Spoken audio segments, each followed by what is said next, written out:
Guys, ഇപ്പോൾ വളരെയധികം famous ആയിട്ടുള്ളൊരു സംഭവമാണല്ലോ ഡ്രിങ്കഡ് ഡിഷ്. എന്നാൽ പിന്നെ അതിലൊരു പിടി പിടിക്കാമെന്ന് വിചാരിച്ചു. മുന്നേ നമ്മൾ ഉണ്ടാക്കിയിട്ടുണ്ടായിരുന്നു ഒരു സ്ട്രോബെറി, അതായത് വത്തക്ക പോലെ ഒരു സ്ട്രോബെറി. അത് കഴിഞ്ഞിട്ട് നമ്മൾ ഉണ്ടാക്കിയായിരുന്നു ആപ്പിൾ. ഇതൊക്കെ ആപ്പിളും സ്ട്രോബെറി ആയോ ഇല്ലേ എന്നുള്ളത് ദൈവത്തിന് എനിക്ക് മാത്രമേ അറിയുള്ളൂ, പിന്നെ കാണുന്ന നിങ്ങൾക്കും. ഇപ്പം നമ്മൾ ഉണ്ടാക്കാനായിട്ട് പോകുന്നത് അവോക്കാഡോയാണ്. ഇതിൽ ഏറ്റവും ഫേമസ് ആയിട്ട് നിൽക്കുന്നത് അവോക്കാഡോ ആണെന്നാണ് എൻ്റെ ഒരു ധാരണ. അപ്പോൾ എൻ്റെ ഈ ഒരു ഡ്രിങ്കഡ് ഡിഷായിട്ടുള്ള അവോക്കാഡോ ഇഷ്ടമായോ ഇല്ലേ എന്നൊക്കെ ഉള്ളതൊന്ന് കമൻറ്റ് സെക്ഷനിലൂടെ പറയാനായിട്ട് മറക്കരുത് കേട്ടോ.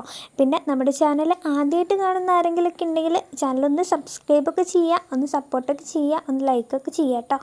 ഇനി നമ്മുടെ ചാനലൊന്ന് ചെറുതായിട്ടൊന്ന് ചേഞ്ച് ആക്കാനായിട്ട് ഞാൻ നോക്കുന്നുണ്ട്. ചേഞ്ച് എന്ന് പറയുമ്പോൾ പൂർണ്ണമായിട്ടും നമ്മൾ ഇത്രയും നാളും ചെയ്തുകൊണ്ടിരുന്നത് ക്രാഫ്റ്റിൻ്റെ വീഡിയോസാണ്. ഇനി അങ്ങോട്ട് വ്ളോഗോ അങ്ങനെ എന്തെങ്കിലുമൊക്കെ ഒരു ചേഞ്ചസ് കൊണ്ടുവരാനായിട്ട് ഞാൻ നോക്കുന്നുണ്ട്. കാരണം ഇത്രയേറെ കഷ്ടപ്പെട്ട് നമ്മൾ ക്രാഫ്റ്റൊക്കെ ചെയ്തിട്ടും അതിന് വ്യൂസും ലൈക്കൊന്നും ഇല്ലാത്തതുകൊണ്ടാണ്. അപ്പോൾ ആദ്യമായിട്ട് കാണുന്ന ആരെങ്കിലുമൊക്കെ ഉണ്ടെങ്കിൽ ഒന്ന് സപ്പോർട്ട് ചെയ്യണം, സബ്സ്ക്രൈബ് ചെയ്യണം.